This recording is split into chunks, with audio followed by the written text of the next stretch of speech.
سب سے زیادہ جس بات پہ فخر ہے اور میں سمجھتا ہوں یہ میرے لیے بہت بڑا اعزاز تھا، وہ محسن ملت اس میں بہترین استاد بننا مشکل ہے یا کہ بہترین خطیب؟ نوجوان کھڑے تھے، ان میں سے ایک کہہ رہا تھا دوسروں کو، یار ہمیں تو پتہ نہیں تھا آج تک کہ ہماری فقہ میں چرس پینا جائز نہیں ہے۔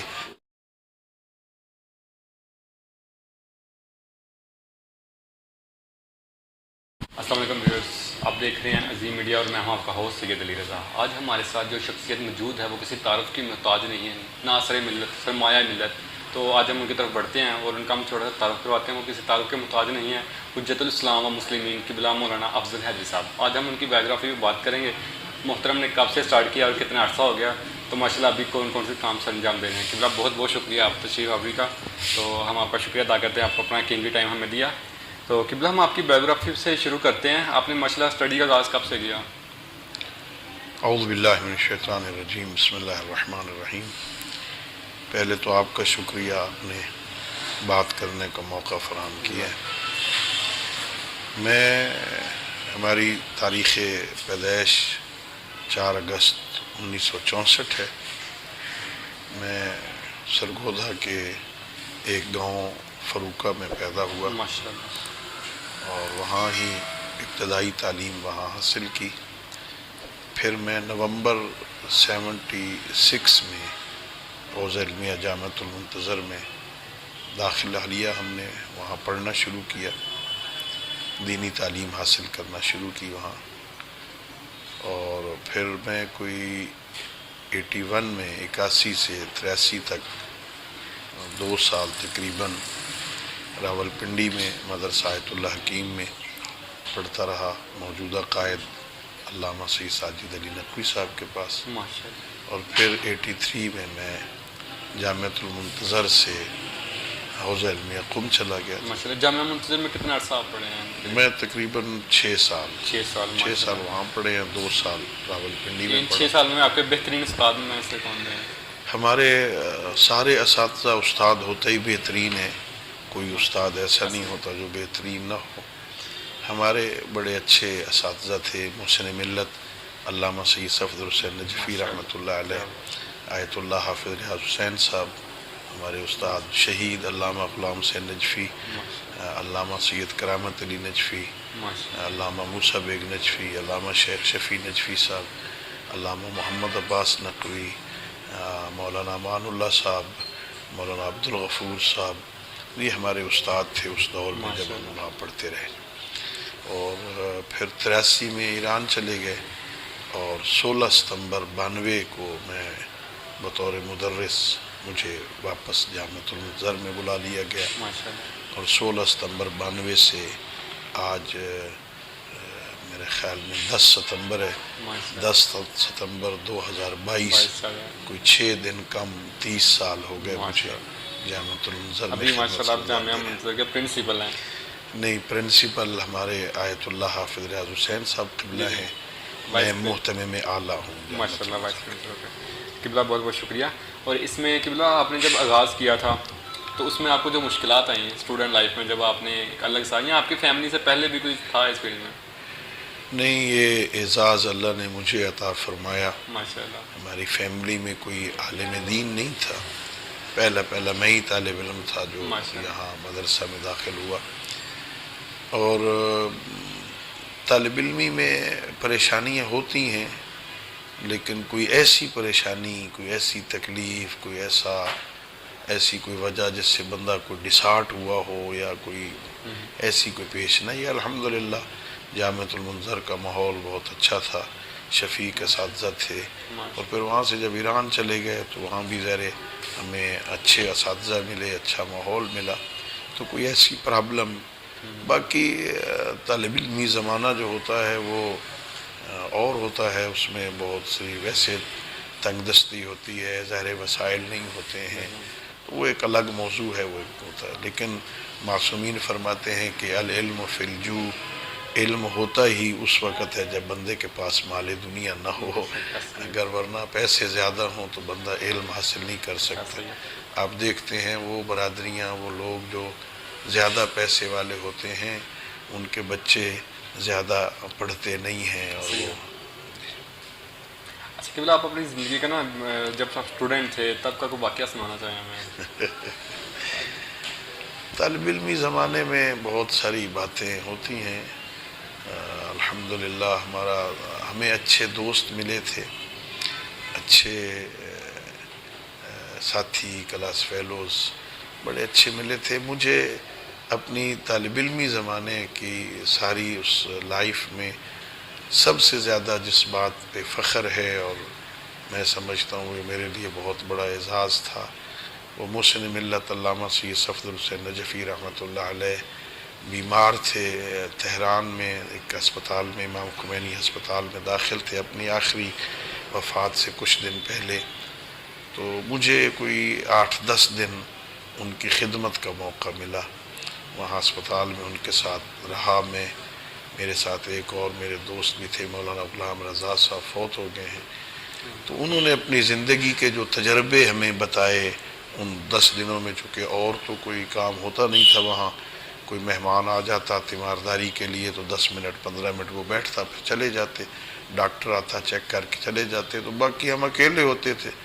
تو پھر انہوں نے جو اپنی زندگی کے تجربات بتائے ہیں وہ میں سمجھتا ہوں میری زندگی کا سرمایہ ہے، اور وہ مجھے بہت ساری باتوں میں اب بھی کوئی پرابلم ہو تو میں ان سے رہنمائی لیتا ہوں. اس میں بھی آپ شیئر کرنا چاہیں گے؟ حضرت محسن ملت نے مثلا بتایا حکومتیں کیسے کسی بندے پہ ڈورے ڈالتی ہیں اور کیسے انہیں خریدنے کی کوشش کرتے ہیں. انہوں نے بتایا کہ علامہ مفتی جعفر حسین رحمۃ اللہ علیہ قائد ملت کے زمانے میں یہ سینئر نائب صدر تھے اس وقت تحریک نفاذ فقہ جعفریہ کے. تو علامہ مفتی جعفر حسین صاحب رحمۃ اللہ علیہ کا ایک اپنا ایک ٹھوس مضبوط ان کا راستہ تھا. تو وہ چاہتے تھے حکومت کے علامہ صفدر حسین نجفی صاحب کے ذریعے سے اپنے کوئی کام نکلوا لے. تو انہوں نے بتایا فلاں بندے کو بھیجا مجھے یوں خریدنے کے لیے. ایک دفعہ بھیج دیا کہ آپ زکوٰۃ نہیں دینا چاہتے گورنمنٹ کو تو نہ دیں آپ، ہم اکٹھی کر کے ساری زکوٰۃ آپ کو دے دیں گے، آپ خود اپنی مرضی سے تقسیم کریں. تو ایک طریقہ تھا ان کا خریدنے کا. اور لیکن انہوں نے فرمایا آپ غلط راستے پہ آئے ہیں، آپ علامہ مفتی جعفر حسین ہمارے قائد ہیں، ان کے پاس جائیں، وہ انہوں نے فیصلے کرنا ہے، جو کرنا ہے میں نے نہیں کرنا ہے. اس میں بہترین استاد بننا مشکل ہے یا کہ بہترین خطیب؟ یہ دو الگ فیلڈ ہیں. بہت کم اتفاق ہوتا ہے کہ کوئی اچھا مدرس بھی ہو اور اچھا خطیب بھی ہو.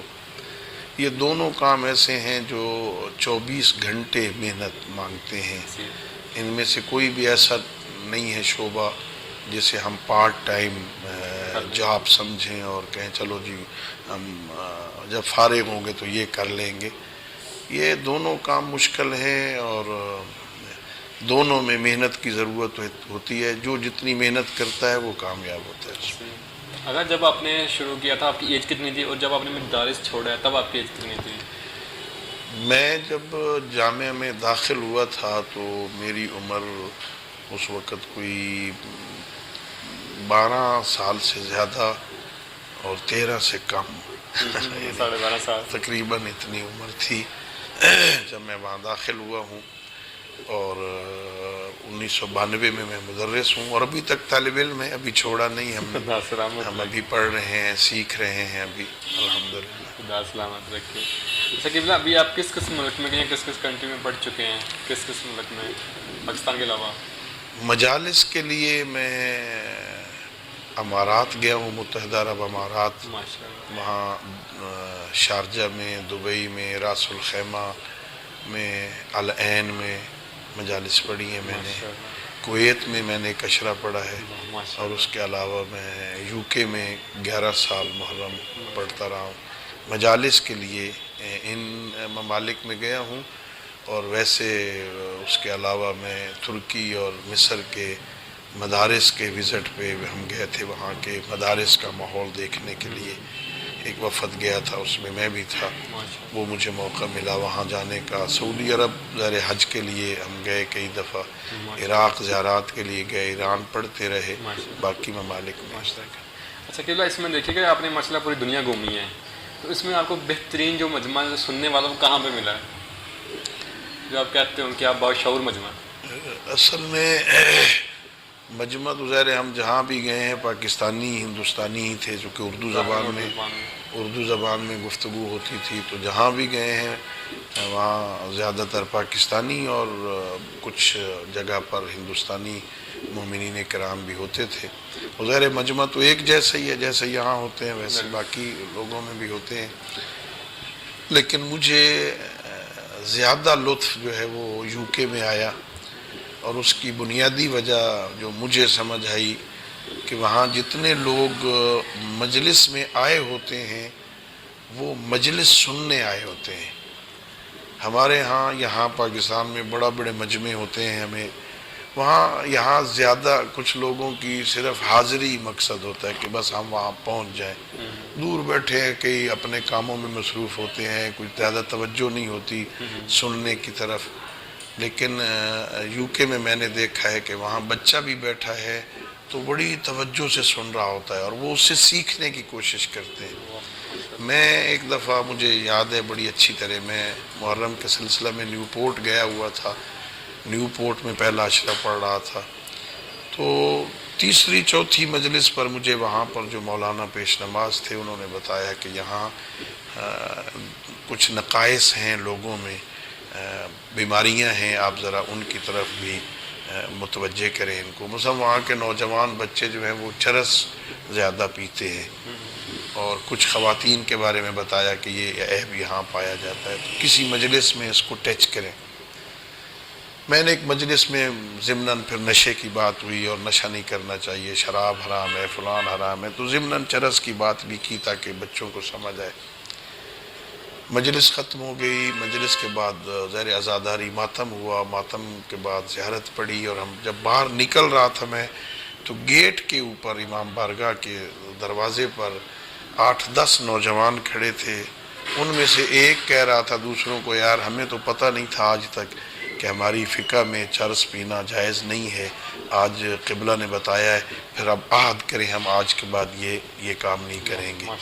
تو اس سے مجھے یہ اندازہ، وہ بالکل ینگ بچے تھے، شاید ان میں سے کوئی بھی 20 سال سے زیادہ عمر کا نہیں ہوگا، اس سے کم عمر کے تھے، لیکن وہ اس طرح توجہ کے ساتھ سن رہے ہیں اور اس سے سیکھ رہے ہیں، یہ مجھے بہت وہاں لطف آیا۔ وہاں بچے جو چھوٹے بیٹھے ہوتے ہیں وہ بھی بڑے انہماک سے توجہ سے سنتے ہیں، وہ سمجھتے ہیں کہ ہمارا ٹائم ضائع نہ ہو۔ کام کرنے کا جو موقع ملا ہے جامعۃ المنظر میں رہتے ہوئے، تدریس تو تھی، میں ظاہر پہلی کلاس سے اجتہاد تک کی کلاسوں میں نے پڑھایا ہے، اب آخری جو کلاسیں ہوتی ہیں ہمارے ہاں وہ میں پڑھاتا ہوں وہاں، لیکن اس کے ساتھ ساتھ مجھے وفاق علماء شیعہ پاکستان، ہماری ایک تنظیم تھی علماء کی، اب بھی ہے، اب تھوڑی سی غیر فعال ہے، اس میں مرکزی سیکرٹری جنرل کے طور پر کام کرنے کا موقع ملا۔